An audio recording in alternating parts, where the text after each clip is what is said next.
Welcome to Eventex in the Spotlight. Thanks so much for joining us. I'm your host, Laura Schwartz of Laura Schwartz Live. And this series brings you close up with leaders in the ever-evolving world of events and experience marketing. Myself, I was thrilled to be the White House Director of Events for President Clinton, after which I became a professional MC, keynote speaker, and television commentator. I am passionate about the events community and all of its dedicated professionals. So that's what brings me to spend time with you today. I've partnered with Eventex to bring you conversations with leaders throughout this great industry to hear about and learn from their journeys, inspirations, and advice for all of us in this wonderful events community. Now, we'll be exploring different areas of the global events and experience marketing industry, which since 2009, Eventex has been recognizing and celebrating with the acclaimed Eventex Awards. So with that, I am happy to welcome our guest into the spotlight. Coming to us from Holland, the co-owner of Masters in Moderation, Mr. Hans Etman. Hello, Hans. Hi, Laura. Good to see you. It is great to see you, and I just so much enjoy working with you. Last year, we were both jury presidents for Eventex, this year as well. In fact, you've been judging Eventex Awards nearly since their inception and participating in the ceremonies, even before it was online. So it's a true honor to have you with us, Hans. Well, I think the honor is mine. I was hoping that you would be here again this year. So I really liked working together last year. So I was hoping that we could do it together again this year. Well, I have found that Eventex is really bringing a community together, and it's almost like a reunion every year that we judge awards, and it's a reunion for those that enter and submit themselves to also get to know each other and what their programs are like. So it really is kind of like this neat community niche. And what I really enjoy about it is that you meet people online and in person that have started in events from all different areas. Some have always wanted to be in events and are passionate about it and made their dreams come true. Others started out in one direction and ended up in events. And I kind of have to say, Hans, knowing you as I do, it did just that, because at one point you were studying massage therapy, styling, as well as being an assistant soil inspector. So, Hans, tell me how you ended up here in this iconic world of events and the co-owner of Masters in Moderation. Let us know how this really started. Okay. Well, as you mention all these things, it's about talking about different lives and maybe previous lives, like a cat has 9 lives. But it's all true. It's all true. And I think I ended up in the events industry about 15 years ago. And I was already asked as a keynote speaker on conferences about soil and in the environmental industry. And after, I think maybe a few years on stage there, they started asking me as a moderator. And I liked it much, much better. I wasn't raised as an environmentalist or as a soil expert, but I'm a quick learner, and I think I can explain things pretty easily or in easy words. So I was on stage explaining, and that's why they liked me. But if I were when I were on stage as a moderator, I could help the other speakers come across better and connect the audience to what was happening on stage. I liked it much, much better. You know, it's really a beautiful transition, and I think speaking in a way to be understood is so very important, especially when you take some very complex issues like the environment, and you need to explain to an audience that may have various levels of knowledge to start out with, different foundational knowledge points in the audience. You want to make sure that, I mean, and especially me as a speaker, I know this is big for you, is just making sure that the audience I'm speaking to, I know a lot about them. So I know where to meet them and how to prepare as well. That is truly a gift, Hans, and I really appreciate how you started helping out the other speakers present better and moderate in a different way. Did you just get such an enjoyment out of that you started? Absolutely. How did you make that jump from speaking and presenting and moderating on the environment from your background to then saying, oh, I think I could do this with other areas as well? Yeah, well, there is maybe something I can explain. The word moderator is a badly chosen word. It's a translation of the Dutch dagvoorzitter. Dagvoorzitter is hard to translate. It's a kind of combination between interviewer, a master of ceremonies, moderator, facilitator.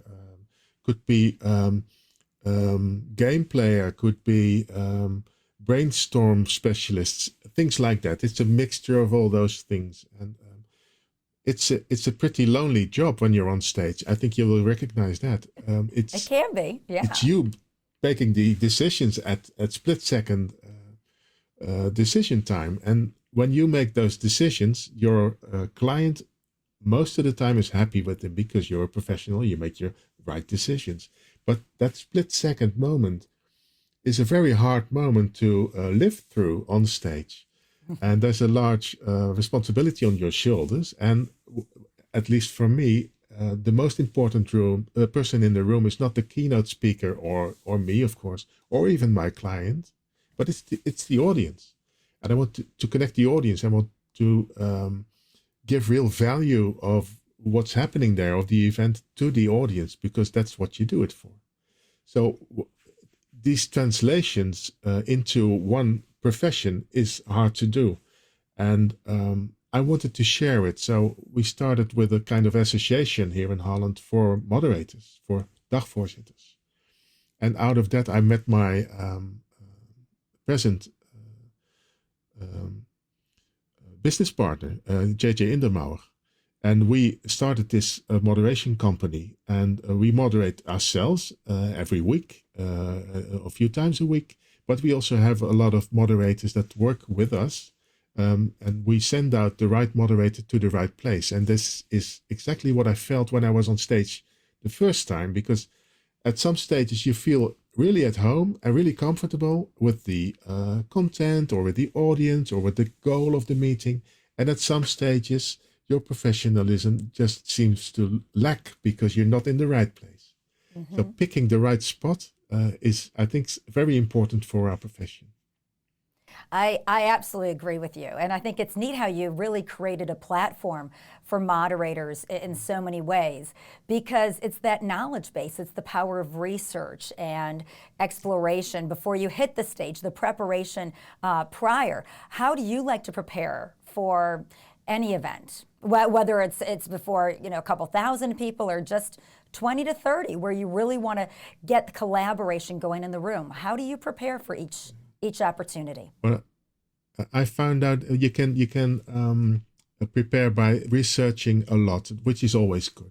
And at the same time, you have to stay fresh. So you have to be the one that doesn't understand anything of this content. And there should be a balance in it.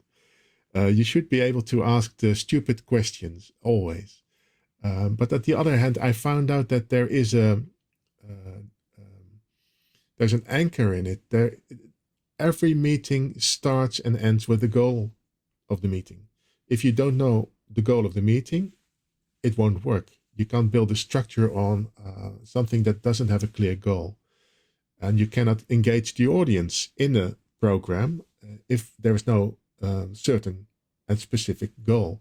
So most of the time, my preparation is finding, together with my client, finding the goal of the meeting and the harvest you want to get out of it, or the purpose of it, or the result that you want to achieve. So that's a big part of my preparations. Mm-hmm. And that really is so very important. You can build an incredible event around AV and a wonderful program and agenda. You can have an incredible venue, but really to tie it all together, as you're saying, to state a goal at the front and then at the end, seeing how you achieve that. I especially like when you can also give a charge to that audience so that when they leave, it's not just the end of the event, but it's the starting of a new beginning, perhaps. In a new way. So where do you find your inspiration to stay fresh?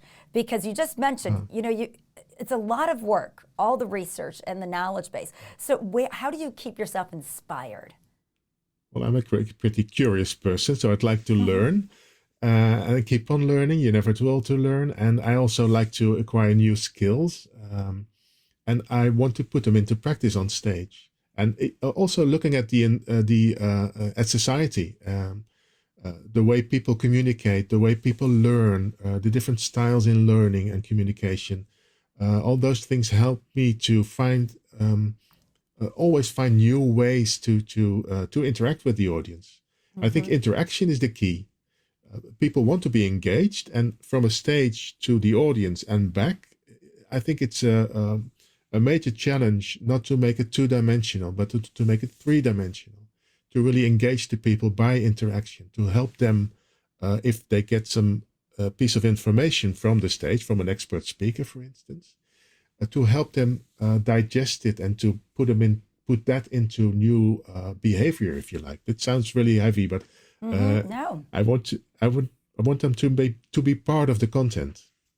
Yeah, I think it's a really neat thing that you're not, I mean, I always approach it that I'm not speaking to an audience, but rather having a conversation with an audience. So that Exactly. and I love that you do that. And Hans, I know that you've done this all the way through COVID when everything was online.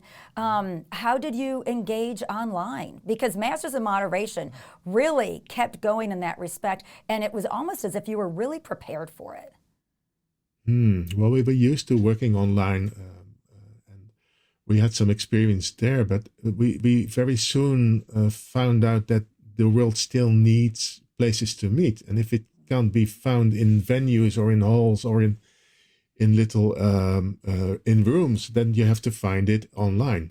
So we put our experience with the online business in practice, and well, we still did what we always do, which is conduct a conversation. People still want to talk, and gradually we found out how it works, and we found out new ways, and also wanted to create. I think this is a very important part of working online, that you create this atmosphere of feeling together as a group. So with an audience in a venue of 400 people, you will create the feeling of belonging together for that moment in that situation. But you can get the same experience online if you like. And you play a little game with people, or and there's all kinds of technical stuff that you can use, like chat rooms or these little icons. But you can still also always raise your hand, for instance, or raise two hands. You know, I love that you easy. mentioned that, because just because we're virtual doesn't mean that all of a sudden, you know, you have to interact only when chosen or when you do submit that check. Yeah, the free-flowing conversation, I think, is always so interesting. And as a moderator, you keep that going, but always then back to the end goal. But we really admire the events community, even before COVID, has been such a tight-knit one, and one that shares best practices. And I really appreciate you sharing some of your best practices with us. Now, I mentioned earlier, you've been a jury member for Eventex for a very long time. And it's just wonderful to have your knowledge base with Eventex. So with that, what keeps you coming back every year to be part of the jury? Eventex is a wonderful platform, and what I really love meeting all judges. It's a kind of family feeling where you meet each other online or physically, if possible. It's seeing each other again, which makes it very nice for me. It's a networking opportunity for me, but also it's high level events that you see. So there's inspiration to be found in that, and all these projects, all these events that enlist for the Eventex Awards are high level, and it's so nice to see what's happening in the event world globally, and very inspirational for me to be part of that. So it's a wonderful world to be able to see up close and to be able to be a part of. Yeah, I mean, and you think Eventex about... I've been moderating Eventex as well when they were physically doing the Eventex Awards, and I start my first time for Eventex. I was a speaker. That's maybe a funny thing to tell you, because I was very, very nervous. Oh, I was supposed to even be you, on stage as a speaker. You still get nervous sometimes. Well, as a speaker, I was much more nervous than as a moderator. But it's nice to know that, because that also gives you that excitement, that energy that you turn into action. Okay, so tell us about the time that you were a speaker at Eventex. Okay. The, the theme of Eventex, I think it was 2017, could be 18 or 16 as well. But Okay. it was about body, soul, mind, stuff like that. And I chose being a massage therapist. I chose the view of the body there. So I did a speech about how you should keep in mind that we all have a body and that the people in the audience have bodies and their bodies need being attended to with food and drink, but also with rest and digestion. And even something that you learn creates new pathways in your brain, which is also very physical. So you have to sustain your body to be able to learn. And everything you learn is only visible when you start showing new behavior. So which is also a very physical part. So I wanted to show the audience that it's not only in your mind or in your soul that it's happening when you're at a good event, but your body needs the attention and the time as well. That is beautiful. I felt like we just got a snippet of that keynote right now. So thank you for sharing that. It's incredibly important to see how behavior and the body is connected. And you certainly shape my behavior in many ways when I have the outlook at the audience in front of me. And I think everything that you shared with us today while you were in the spotlight certainly will encourage others. Hey, if anybody's on the fence about submitting an award, submitting an entry for the Eventex Awards today, what would you tell them? Yeah, be part of the world platform, be part of the world championships.